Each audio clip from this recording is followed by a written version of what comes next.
పంటల సంస్కృతి పెరుగుతున్న తరుణంలో కొత్తగా సాగు చేయాలనుకునే వారి కోసం మిద్దె తోటలో మెలకువలు, నిర్వహణలో తీసుకోవాల్సిన జాగ్రత్తలపై నిపుణులు రఘోత్తమరెడ్డితో మిద్దె తోట ముచ్చట్లు మీకోసం.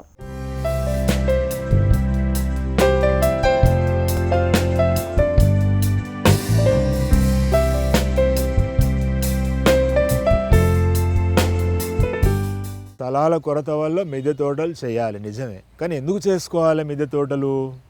ఏ కారణాల వల్ల చేయాలి? మనం మార్కెట్లో మనకు అన్ని కూరగాయలు దొరుకుతున్నాయి కదా, పళ్ళు దొరుకుతున్నాయి కదా, చవక కూడా దొరుకుతున్నాయి కదా. పైగా మనం ఎందుకు చేసుకోవాలి మిద్దె తోటలు? ఎందుకు శ్రమ పడాలి? ఆ కష్టం ఎందుకు పడాలి? అంచేత ఏ కారణంగా మరి మనం మిద్దె తోటలు చేసుకోవాల్సి ఉంటుంది? అవకాశం ఉన్న వాళ్ళు పెరటి తోటలు ఎందుకని చేసుకోవాల్సి ఉంటుంది? ఏమి అవసరం, ఏమి కారణం అనేది మనకు ప్రశ్న వస్తుంది. ఎన్ని కారణాలు దాని అంతర్గతంగా మిద్దె తోటలు చేసుకోవటంలో, పెరటి తోటలు చేసుకోవటంలో అంతర్గతంగా ఎన్ని ప్రయోజనాలు ఉన్నా కూడా ఒకే ఒక పెద్ద ప్రయోజనం రీత్యా మనము మిద్దె తోటల్ని చేసుకోవాల్సి ఉంది, పెరటి తోటల్ని చేసుకోవాల్సి ఉంది. ఆ పెద్ద ప్రయోజనం ఏమిటి అంటే పెస్టిసైడ్స్ లేని కూరగాయల్ని, పండ్లను, ఇతర ఆహార ధాన్యాలను మనం ఉత్పత్తి చేసుకోవడానికి అవకాశం ఉంది.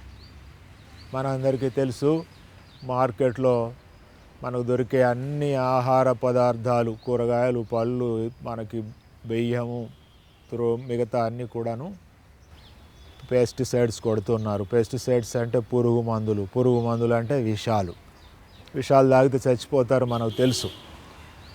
అంచేత మునుపు ఓ 10 ఏళ్ల క్రితం వరకు పైర్ల మీద, అన్ని రకాల పైర్ల మీద పురుగు మందులు స్ప్రే చేసేవారు. పైర్ల మీద మాత్రమే స్ప్రే చేసేవారు. 10 సంవత్సరాల క్రితం సుమారు విత్తనాలు విత్తగానే కలుపు మొక్కలు మొలవకుండా విత్తనాలు విత్తిన వెంటనే నేలను శాంతం తడిసేలాగున, పై పొర తడిసేలాగున విషాలను స్ప్రే చేస్తూ ఉన్నారు. మునుపు పైర్ల మీదనే పెస్ట్ కంట్రోల్ కోసము విషాలు స్ప్రే చేస్తే, ఇప్పుడు కలుపు నివారణ పేరుతో కూడా ఒక రకంగా విషాలను స్ప్రే చేస్తూ ఉన్నారు.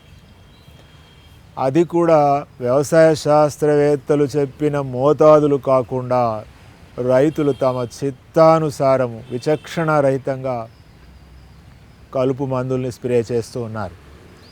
భూమిని కూడా, అత్యంత విలువైన భూమిని కూడా విషపూరితం చేస్తూ ఉన్నారు. భూమిలో కలిసిన ఈ విషాలు మొక్కల ద్వారా అన్ని రకాల ఆహార పదార్థాల్లోకి చేరుతాయి. అవి మనం తినటం వల్ల మన శరీరంలో కూడా ప్రవేశించి జన్యువుల మీద దుష్ప్రభావాలను చూపటం మనం అందరం చదువుతూనే ఉన్నాం, తెలుసుకుంటూనే ఉన్నాం.